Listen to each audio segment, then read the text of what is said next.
From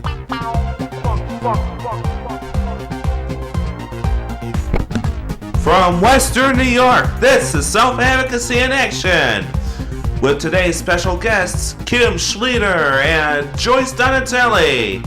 Now, here's your host, the one who will shower you with love, Gwen Squire! Hello, everybody, and welcome to our show today. Today, our special guests are Kim Schlueter and Joyce Donatelli. Hello, ladies. Hello. How are you today? Good. Okay, let's start with an easy one today. How about we have you tell us about yourself, Kim? I am a mother of 4, 2 who have invisible disabilities, and I am currently a student, and I've been married for 18 years. Wow. Joyce? Okay, I am married to my husband Max. It'll be 43 years in July, and we have 2 children. Our daughter Connie's 35, and our son Craig is going to be 27 on May 10th. And Craig has Down syndrome. Okay. And from the day Craig was born, we have wanted our son to grow up to have the same quality of life that his sister Connie has. And so we work hard to make that happen, and he's doing wonderful. And we belong to the Donny Family Committee, and we meet every 3rd Tuesday of the month and to discuss and try to move forward on issues for people with developmental disabilities, from housing to everything else, services. And we plan on doing that for probably forever, because you Very can never cool. stop advocating. Very cool. Now, Kim, how did you get involved? Because I know, because you're our intern now, how did you decide to get involved with advocacy? Was it just because of your kids, or was it because of... Oh, no.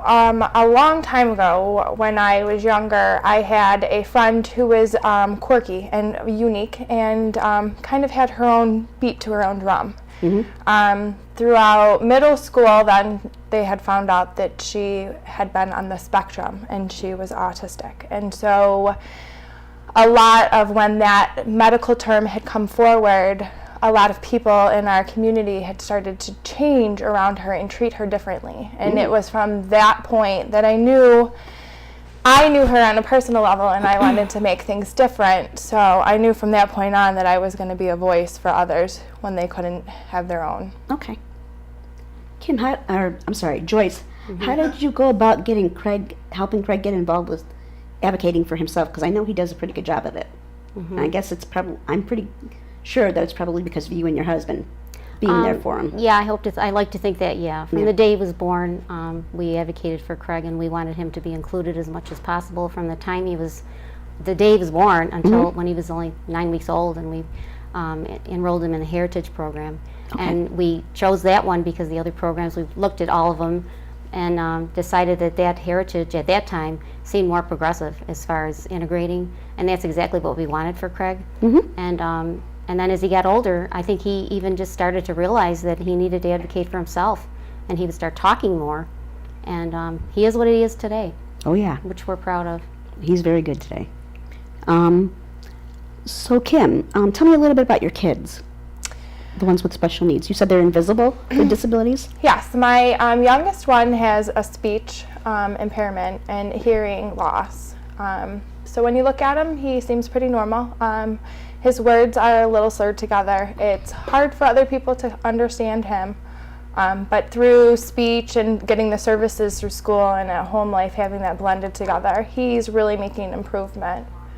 My other son is 10 and was just recently diagnosed with emotional disturbance.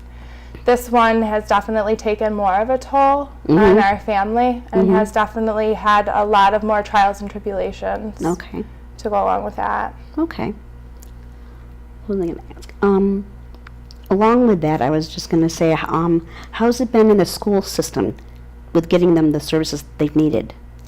Fortunately for me, I'm in a wonderful place in the Iroquois School District, and their number one goal is for inclusion, community, and the health of the child. Awesome. So, yes, it's been awesome, and everybody's on the same page. If I have any concerns or if I have any questions at all, I can call up any one of the teachers or anyone that is a part of my son's programs, and I can get answers and so forth, which is very, very awesome.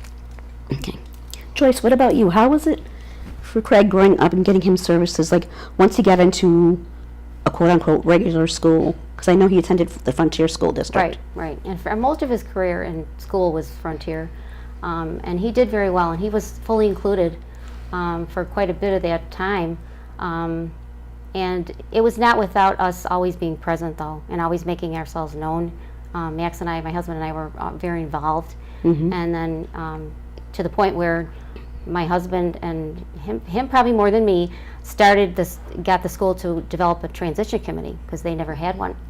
And that helped our son too, but not only our son, it helped a number of other students that were in school at the same time as him. I'm sure it did. Yeah. So unfortunately, when Craig graduated in 2009, the committee is not together anymore.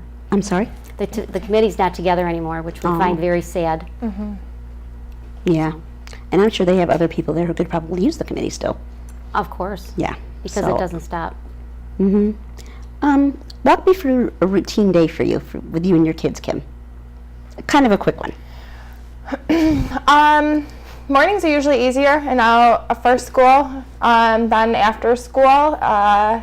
For my child who has ED, it could be anywhere between 2.5 to a 3-hour flight to do homework, simple tasks like bathing, sitting down to dinner, cleaning up chores, and so forth. It's a constant struggle. It's a constant wear and tear of who's going to have the upper hand and who's going to have the control in the house. So it can be pretty disruptive sometimes. Okay. Now you said he was ADD. Now that's He's ED, which is ED? emotional disturbance. okay. Okay, that's right. Okay, Joyce, how about with you and Craig? How was he growing up? Did he like How school? was he growing? School? Yes, he did. Yeah. enjoyed Homework school. was a challenge. Yes. There was were a many challenge for me. times it was very, very challenging. Even though we always had an aide in the classroom with him. We had it written right in his ISP. Okay. IEP, excuse me. It's ISP okay. I knew what you now. meant. I knew what you meant. Yeah. IEP. But we always got through it, and he did very well. And he did well in the Frontier District. He thrived and did very well. But it wasn't always easy for him or for me or for us as a family. But the benefits were definitely better than the cons Okay. by far. Awesome. Now, did he take some regular classes, or did? Oh, just yes, he did. In fact, Craig was included from the time he was with Heritage right up until high school. Oh, And good. excuse me, wait a minute. In middle school, Craig started to say things, talking about advocating. He started saying things. He started noticing more that he was a little bit different from some of the other students. Right. And the gap was getting bigger between Craig and the typical students. Right. And he would say little things to us, and it's kind of a long story, but Craig was letting us know that he wanted to be with people that he had something a little more in common with. Gotcha. And so my husband and I decided, we need to listen to Craig. He was advocating. Yeah. So when he was in high school, he ended up going into a different classroom, and it was by his choice. And it was a good choice, because he continued to grow, and he had all his formative years with typical students, all the way up until he was well into his teens, and it paid off. He was used to being with typical people. So, Kim, how do your other children who are quote unquote, okay, let's think of it a different way, who don't have disabilities, how do they deal with your other two that do have the disabilities? They're extremely understanding. They understand that it's not to get things. They understand that their brothers are wired a little differently. And so fortunately for me, I have two caring girls who will actually go out of their way to kind of help their brothers. Awesome. More so, yeah. Okay, are they both in regular classes, or do they have special ed, or I'm just curious. Cole is pulled out of classes. He has both integrated within. He is in a regular kindergarten class, but then he has speech come in and they do group therapy, and he's also pulled out for himself. Christopher is doing more of a counseling, one-on-one throughout the school, and then there's behavior plans and so forth that are the same at home that are also expected in the classroom. So. Oh, does that make it a little bit easier? It does. Yeah, to be more consistent, I mean? Absolutely, Yeah. across the board, even at home to school, having it being consistent has definitely made an improvement and made life a lot easier, because now Christopher knows what's expected of him, Right. which is concrete for him. Right. So, And he needs that yes, structure. Absolutely. Yeah. So, Joyce, you are on a couple of committees, right? Or just one committee in particular, the Donnie? The Donnie Family Committee. Tell me a little bit about that. Well, like I said before, we meet every Tuesday of the month. The third Tuesday of the month, and we are a group of parents. We're trying desperately to get more parents because there's strength in numbers. And since we started this, we were just talking. Craig just asked today when it started, and we think it was like 7 or 8 years ago. And we're getting bigger. And one of the sort of slogan we have is that we want to outgrow the room that we're in, and we're getting to that point, because there have been a few times when we don't have enough chairs, and we also correspond with Christian Heritage, which is a family group from Rochester, and that's been going really well. It's a nice relationship. There are times they come here, or my husband Max and other people will go there, and again, it's bonding families for the same purpose. And another thing that my husband's working on is to help not just to get the families of young children and teenagers, whatever, together with adult self-advocates, because again, we're all in this together.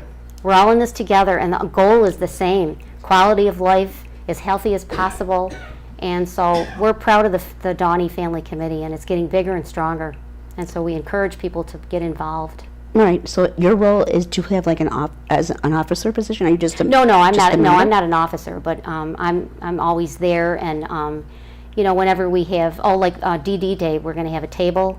Okay. And last year I was manning the table for most of the day, and I offered to do it again this year. Awesome. I'll see you there. Yes. And so.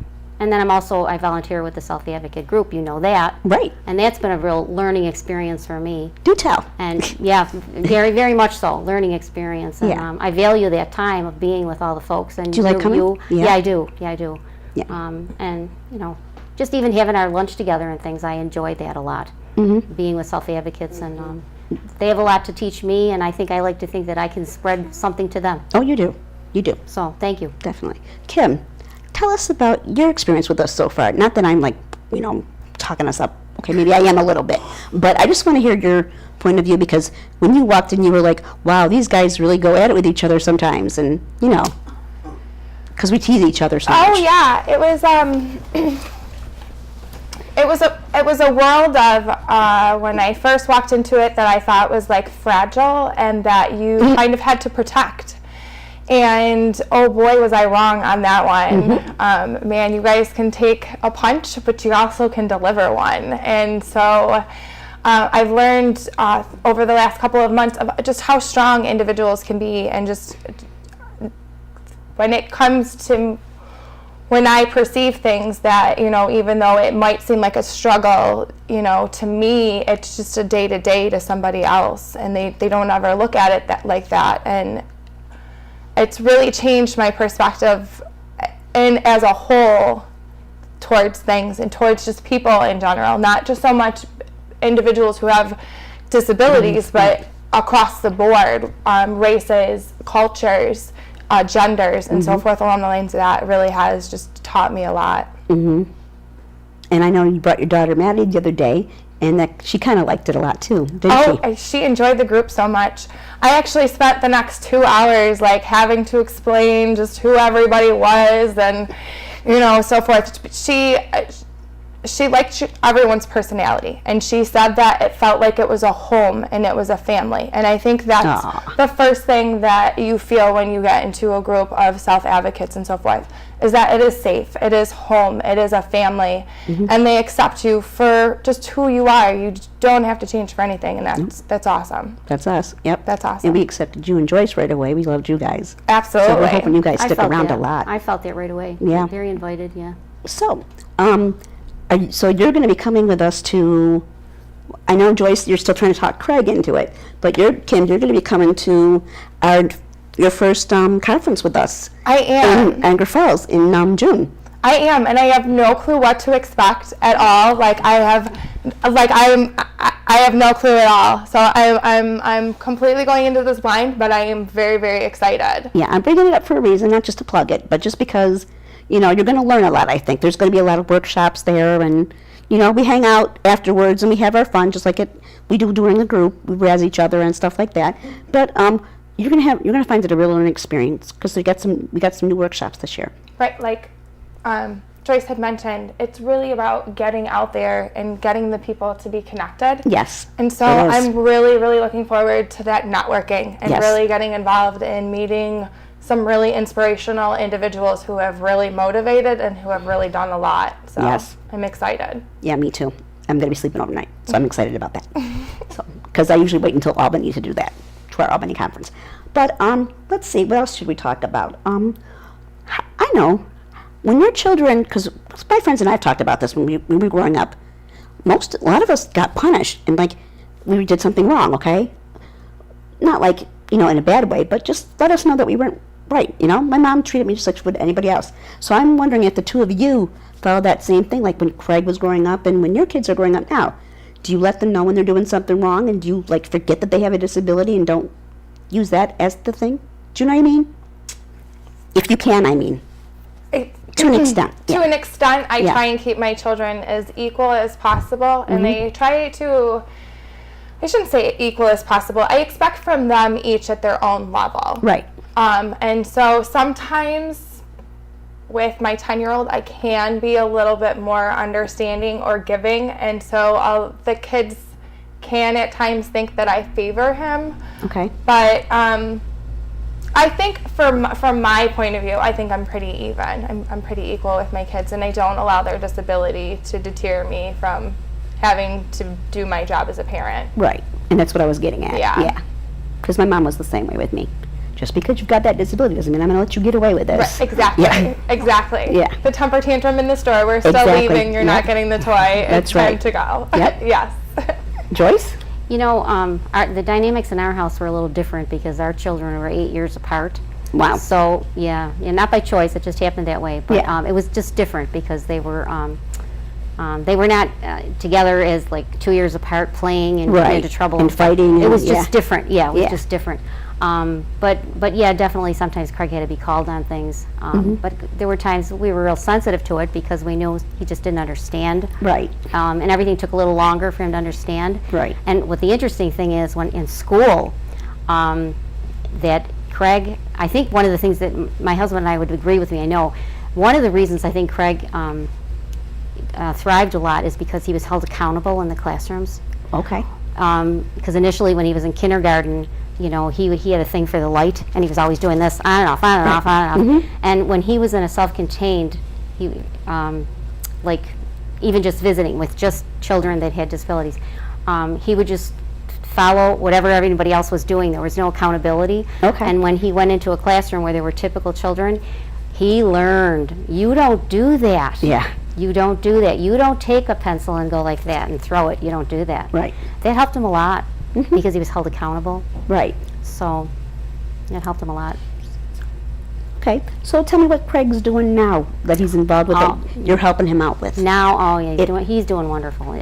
But it's going to be 2 years this June 4th that he lives in his shared living situation. Mhm. It's going to have its second year anniversary, which he's already telling us about. And he's having the time of his life. He loves it. He lives with 6 other young men. They all have Down syndrome. We worked as parents, all the families together, for about 4.5 years with Aspire. And our goal was for our young men to live together.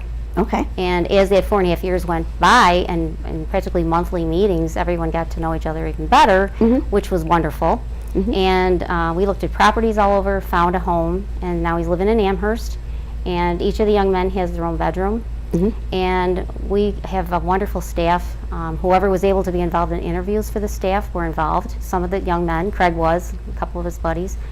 We've been so fortunate. The staff's great, and it's working out wonderful. He works part-time at Denny's on Maple awesome. Road, part-time. Loves that. He gets his paycheck. He's a taxpayer, which he's very proud of.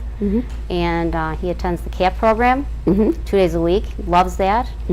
Of course, he goes to Self Advocates on Mondays. Of course. Every Monday he does that. and he's got a wonderful life. The young men in the home, I shouldn't say that. At his home. At his home. Yep. At his home. They don't do everything together. Okay. You know, like sometimes. It's not your typical group home, is it? No, it's not. It's not a group home. We don't call it a group home. It's Right. a shared living situation. That's and right. Some of the young men are involved in basketball. Some aren't. Some do skate and Saba. Some don't. Greg does. Yes, he loves Saba. Yes, and but he takes weekly drum lessons, which he loves. He's been doing Awesome. that since January of 2005. Okay. He's been taking weekly drum lessons. He loves it. He'll have to play for us sometime. And yeah, he's got his own set of drums in the house. And but like I said, sometimes the young men do things together, but not always. They all have different interests. You know, a couple of the young men play floor hockey. No, regular hockey. Craig doesn't care to do that, so he doesn't. Okay. And so it's a terrific. It's a win-win situation. He's Yeah, very they treat them like human beings. Yes. And adults. Yes, they can make their own choices, and they get coached, which Yeah. we still coach Craig, and Right. we see him a lot. He's only in Amherst, and we live in Hamburg. Geographically, I wish it was a little bit closer, Right. but it's good. Was it difficult for you to let him go? Yes, Yeah. yes, it still is. Yeah. But I think that's very normal. Yeah. You know, very, very normal, because we love him, but we know that what this whole situation is terrific. Right. For him, it's just wonderful. And Kim, he how- would say that. Oh, I'm sorry. That's all right. Kim, how old is your oldest? 17. So she's going to be graduating soon. She is. It's a she, right? Yeah, girl. Yes. So, I'm not- how is that for you? And then having the 2 kids and I'm gonna lose my best friend. We're very close, but she needs to spread her wings. She needs to kind Yeah. of find herself, and so I guess we're all kind of getting ready for it. Yeah. I don't think as a parent, like Joyce was saying, you're ever really ready for them to take that step out on their Right. own. But And I imagine it's no different than if you have a disabled child with a disability or a non-disabled Right. with a non-disabled. Right. Yeah. just kind of having to let go of the reins and no longer have that control over life It's hard. Yeah. it's hard. kind of like I don't know if I did my job yet of everything she needs to know to go out into that world, but I guess I'm sure we'll you see. did. Knowing you, I think you did. Yeah. So, where do you two see yourselves in, say, 5 years from now, as parents, and even as individuals? You know, like schooling still. Do you see yourself still involved with with advocacy? How do you see yourselves? Oh, well, you guys, with self-advocacy, you guys got stuck with me. I started something I am not going to walk away from. I think this is family for life.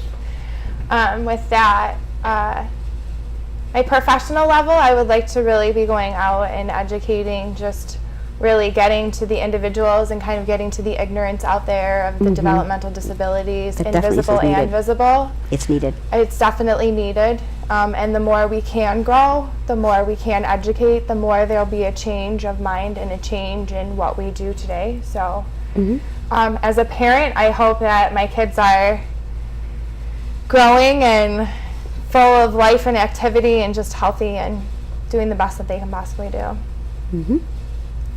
Joyce? Okay, in 5 years, I hope to think that I'll be healthy enough, and my family and close friends, and to be able to make a difference in other people's lives in a positive way. I would like to do that. Awesome. So, I have another question. What kind of things do your kids want to do when they get older? Have they said? My 10-year-old wants to be an architect. Awesome. Yes. So he's aiming high. He's aiming high, and I'm giving him the tools and everything that he needs to now, drawing lessons and so forth along the lines of that. So you're encouraging it. Yeah. Absolutely. My daughters are into the horses. Okay. They're very big into it, so 4-H all the way. And my youngest right now is a four-wheeling freak. Kind of likes to be out on the machines, and I don't know. I think he might be my daredevil. He might be my adrenaline guy. Oh, gee. Yeah. Nerve-wracking. Absolutely. Yeah. Joyce, what about Craig? When he was growing up, what kinds of things did he want to do? Oh my goodness. What did Craig want to do? He wanted to do everything. I I think he know- wanted to do everything, you know. I know at one point he was into horror movies. Yeah, well, that was just Halloween time, though. Yeah, exactly. Only Halloween That's when I time. met him, actually, around Halloween. Yeah. And he talked to me about werewolves. Oh yeah, I'm not surprised. I think he'd like to be a a music star. I You could see know, him doing that. His music is one of the most important things in his life. He's very, very love of music. He loves action movies, and he loved to dress up for Halloween. Yeah. You know, things like that. But Craig has got a zest for life. I mean, he does. he's a very happy person. And I think we always tell him to this day, sometimes when he goes to work, you know, bring your sunshine, because he smiles, and he, you know, sometimes he won't even say anything to somebody at work, but he'll smile. He can always smile. He's never down that I've seen him. So, yeah.